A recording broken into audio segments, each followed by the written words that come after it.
Alright, so before you die, hopefully not while playing these games, you need to experience pure, undiluted terror. From ghosts that photobomb your selfies to monsters that make your running speed look embarrassing, these are 20 horror games you must play before you die.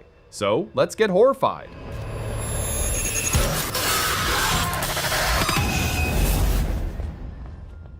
Until Dawn Remake is the upgraded version of the game where a bunch of extremely attractive people decide to hang out on a mountain that might be cursed, haunted, or just very anti-teenager. You play puppet master to their lives while they bicker, flirt, and make incredibly questionable decisions like splitting up when someone hears a weird noise in the woods.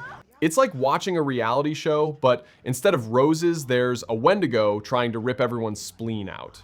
The remake now has better graphics, which means you can see every terrified pore on their faces when they realize their friendship bracelets offer zero protection against supernatural murder.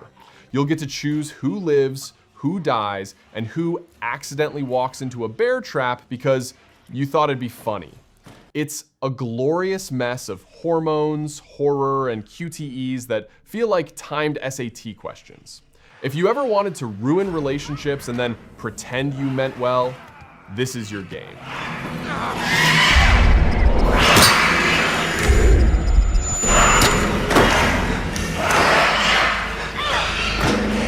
That's it. Come on, let's go.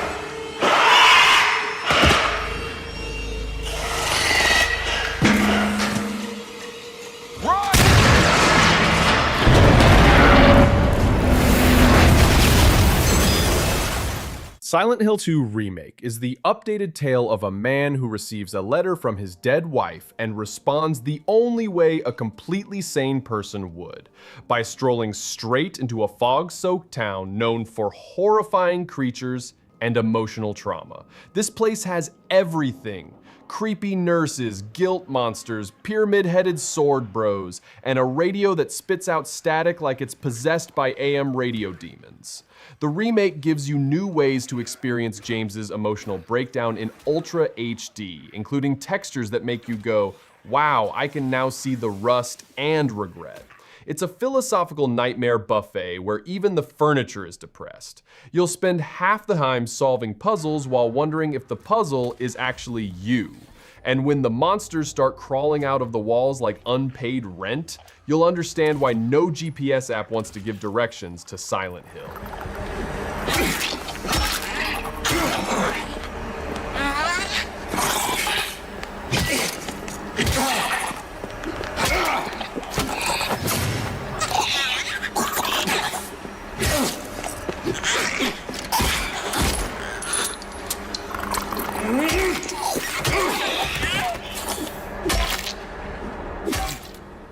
Still Wakes the Deep is a horror game where you're trapped on an oil rig, and for once, the threat isn't just corporate safety violations, though those are probably there too. You're just trying to do your job when the rig decides it's time for cosmic horror o'clock, complete with squishy creatures, terrible lighting, and noises that sound like a haunted kazoo being strangled underwater. You can't fight, can't leave, and your coworkers are either missing, dead, or turned into writhing piles of seafood. It's the perfect game for people who think the ocean isn't scary enough and want to prove it by hiding in rusty lockers while something slaps around the hallway. Every step you take sounds like a death threat written in steel-toed boots. By the time you finish, you'll either quit your imaginary oil job or apply to one just to get it over with.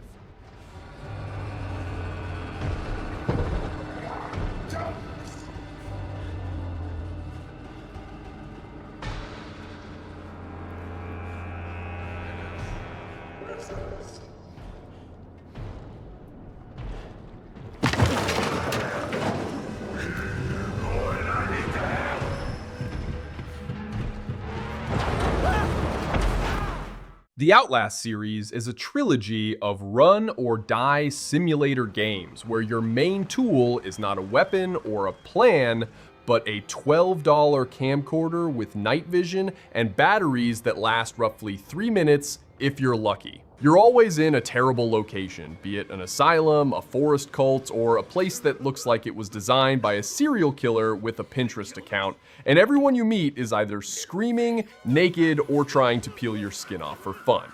The game is basically hide and seek for people with anxiety, except when they find you, they don't tag you, they scream and shove your liver through your teeth. You'll spend most of your time crawling under beds, inside lockers, or praying that the monster gets distracted by a loud noise or your emotional breakdown. It's not survival horror, it's survival, oh no.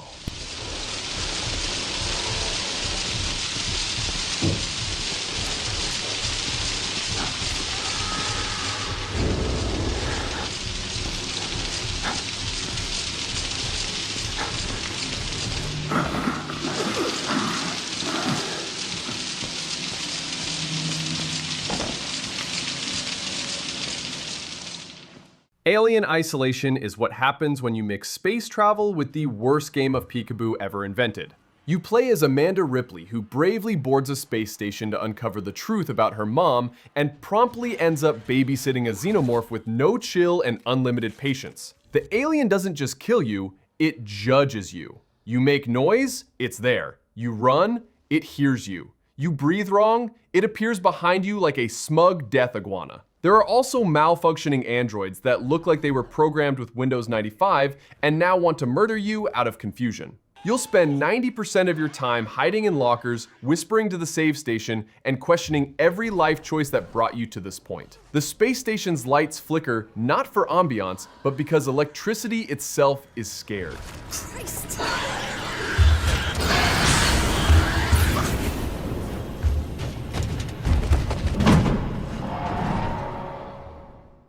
Amnesia the Bunker is a game where you're stuck in a World War I hellhole with one flashlight, 4 bullets, and a monster that is apparently fueled by caffeine and hatred. There's no hand-holding, no safety, and your flashlight works like a crank-powered nightmare generator that also alerts the beast to your every move. The monster isn't scripted. It listens, learns, and busts through walls like it's auditioning for a horror-themed Kool-Aid commercial. You try to manage your inventory, but everything is either too loud, too bright, or somehow explodes when you don't want it to. It's the only game where opening a locker feels like launching a nuke. Every door creak is a death sentence, and every decision feels like a trap designed by a drunk ghost. It's gritty, it's brutal, and you will definitely forget your own name at least once.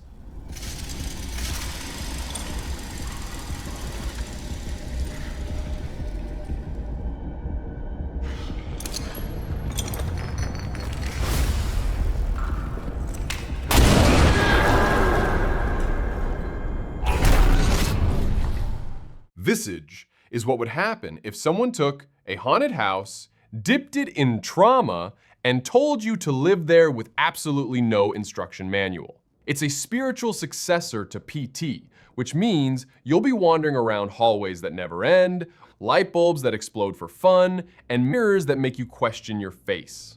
The ghosts in this house aren't just scary, they're rude. They slam doors, rearrange furniture, and whisper in your ear like they're trying to sell you haunted insurance. There's no combat, no real guide, and your only weapon is anxiety. It's the kind of game where walking 5 feet feels like an achievement, and opening a door is a full body commitment. The sound design alone is enough to make you reconsider playing at night, with headphones, or ever.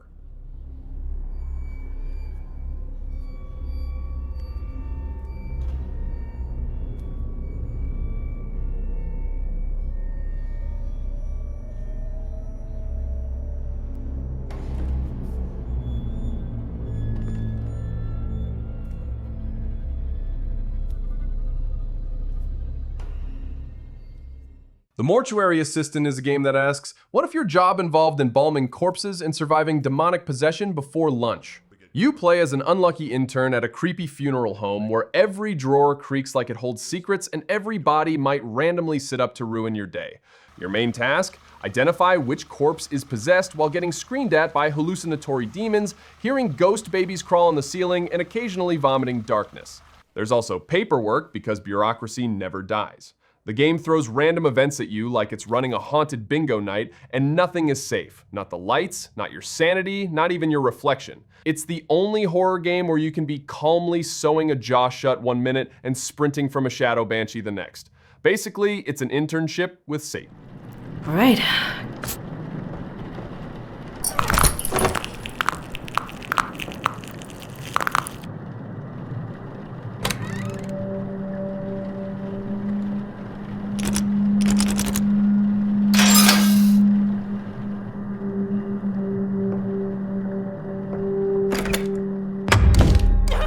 The Evil Within series is what happens when a detective says yes to therapy and ends up inside a shared brain dimension full of zombie yoga instructors, tentacle meat walls, and evil guys with saws for hobbies. In the first game, you're Sebastian Castellanos, a cop with a trench coat, no sleep, and more trauma than an entire soap opera season. You enter a machine that lets you walk through the mind of a serial killer because apparently vacation days don't exist. The sequel says, what if parenting but worse, and sends you into another meat dimension to rescue your daughter while being chased by photographers who shoot bullets instead of pictures. Nothing makes sense, everything bleeds, and the monsters look like someone stuffed a butcher shop into an art school. These games are therapy sessions hosted by Freddy Krueger and Salvador Dali. What the hell?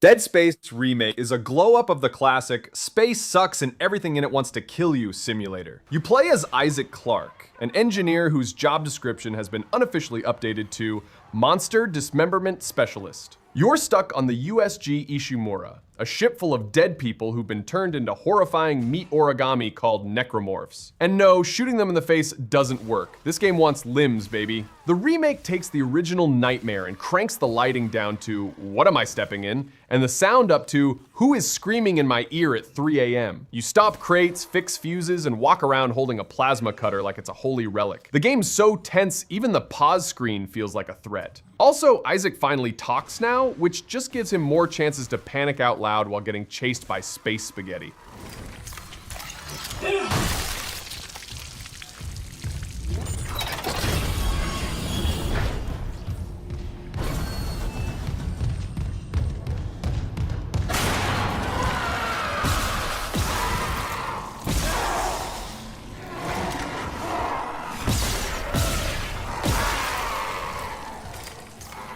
Blair Witch is a game where you go into the woods looking for a missing boy, and instead find out the trees hate you. You play as Ellis, a man with a tragic past, a walkie-talkie, and a very good dog named Bullet who deserves better than this job. The woods are basically a psychological prank factory. Every path looks the same, time loops like a broken microwave, and spooky stick figures hang around like they're waiting for Burning Man to start. The game really leans into messing with your brain, and by hour 2, you'll start wondering if you're the missing person. Your flashlight flickers whenever it wants, your sanity slips with every step, and your dog is constantly trying to drag you away from certain doom. If you like games where the environment gaslights you and every rock looks suspicious, this one's for you.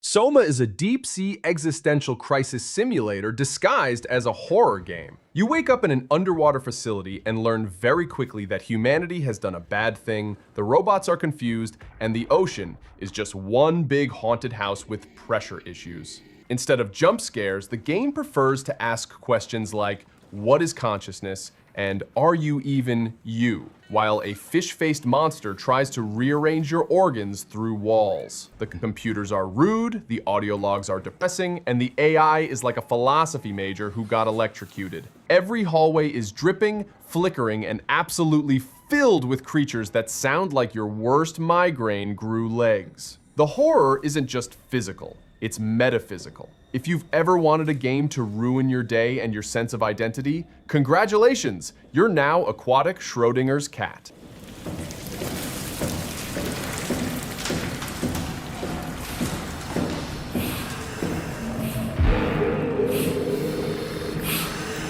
Hey, are you? Don't hurt me. Can I help? It won't let me die. Nothing is allowed to die.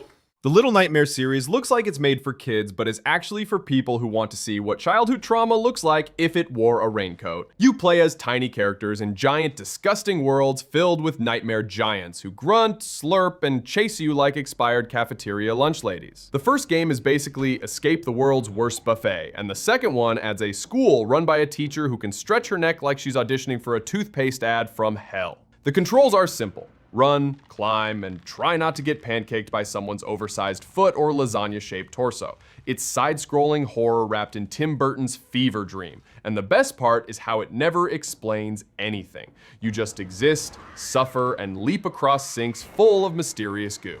Adorable, horrifying, and deeply weird.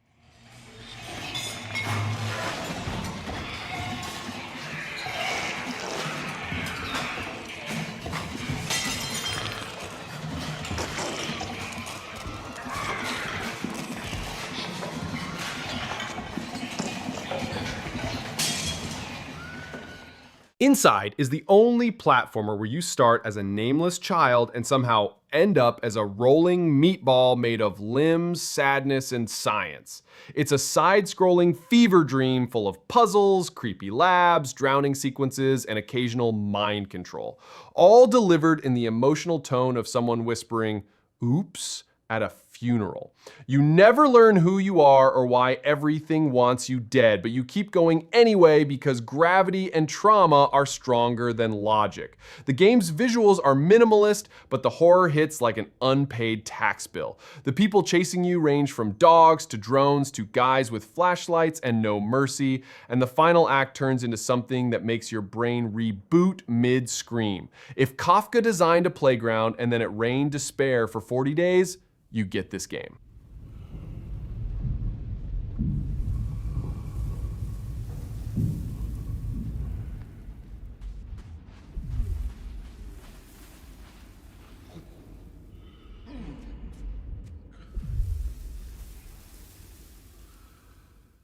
The Quarry is a game where a group of teens at summer camp make increasingly terrible decisions while being hunted by monsters that look like they lost a bet with evolution. It's like watching a horror movie where you control the characters and immediately ruin their lives by picking the worst possible responses like, sure, let's split up in the murder woods. The cast is full of surprisingly good actors who somehow survive awkward love triangles, mysterious curses, and the world's most irresponsible camp counselors. Your job? Mash buttons, pick dialogue, and try not to get everyone turned into barbecue by 3 a.m. It's a perfect mix of spooky, goofy, and why did I let Chad open the creepy cellar door? No matter how smart you are, the game will always remind you that you're just one dumb choice away from accidentally starting a werewolf musical.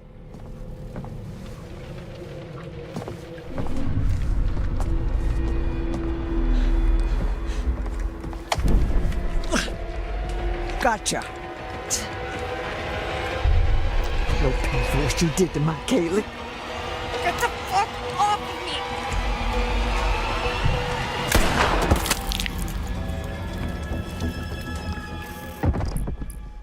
Resident Evil 2 Remake is a beautifully terrifying reimagining of a game that originally looked like Lego people fighting ketchup zombies. You play as either Leon, a rookie cop who has never read a survival manual, or Claire, who is somehow calm about getting chased by a 7-foot trench coat in stilettos. The Raccoon City Police Department is more puzzle box than building, with keys shaped like playing cards and lockers that hide ammo and dread. Zombies don't die nicely. They lurch, moan, and lunge like they want to talk about their NFT portfolio. And then there's Mr. X, who walks around like your dad when he's mad you left the garage light on. You'll be solving puzzles with one hand and pushing back a liquor with the other, all while wondering why this police station needs more keys than a piano factory.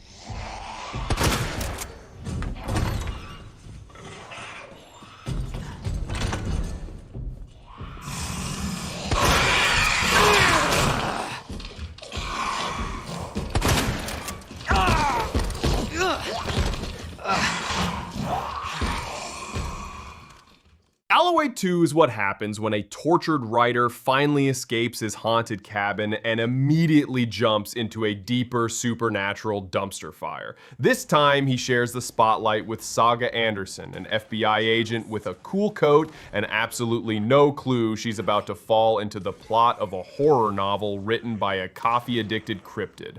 The game bounces between creepy town shadow monsters that don't obey OSHA lighting standards and narrative twists that feel like your brain getting hit with a hardcover book. You fight monsters using light, which makes you feel like a terrified lighthouse keeper with anxiety. Meanwhile, Alan's trapped in the dark place, which is basically a dimension where metaphors get tired and start throwing furniture at you. If Stephen King ever co-wrote a fever dream with Twin Peaks, it would look exactly like this. Moody, confusing, and deeply weird in all the best ways.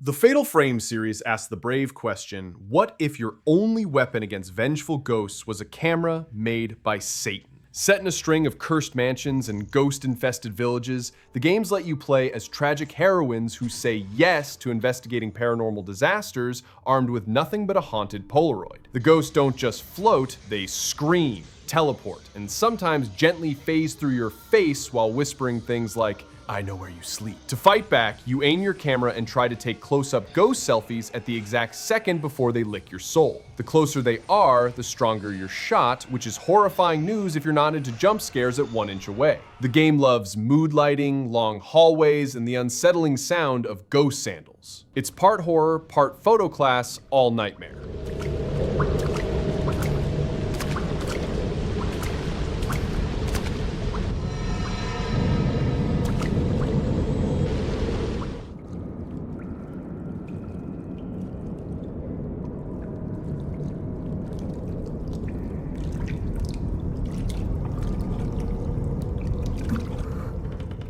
The casting of Frank Stone is the Dead by Daylight cinematic spin-off that finally asks, what if a horror movie crew made a slasher film and then accidentally summoned an actual slasher? You follow a bunch of indie film students who decide to shoot in a spooky steel mill because Zillow doesn't warn you about curses. Frank Stone, the title menace, is basically a walking Home Depot aisle of death. Giant, silent, and very committed to turning every scene into a crime scene. The game lets you make decisions that can save your cast or doom them to dramatic close-ups of their own intestines. The writing walks a line between genius and are you sure this isn't a prank, and the tension builds like it owes someone money. With its movie within a movie plot and ultra-violent flair, it's like Final Destination had a baby with Saw's cousin who went to art school. Of sublime perfection. Almost unbearably so.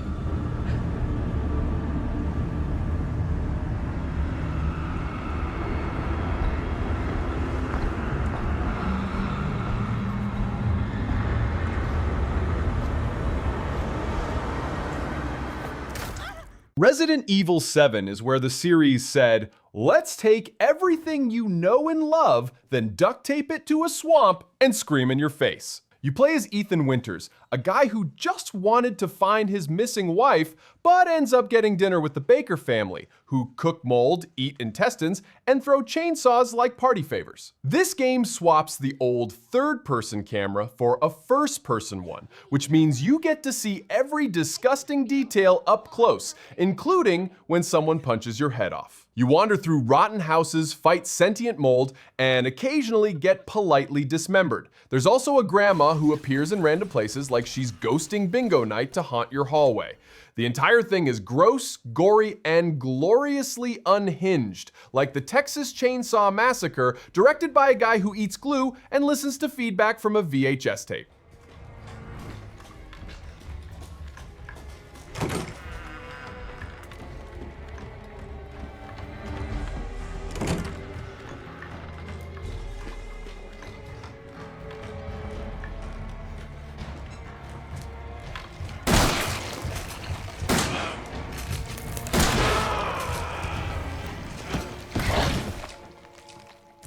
Alright, so which of these games scarred you the most? Or maybe there's one you'd never dare to play.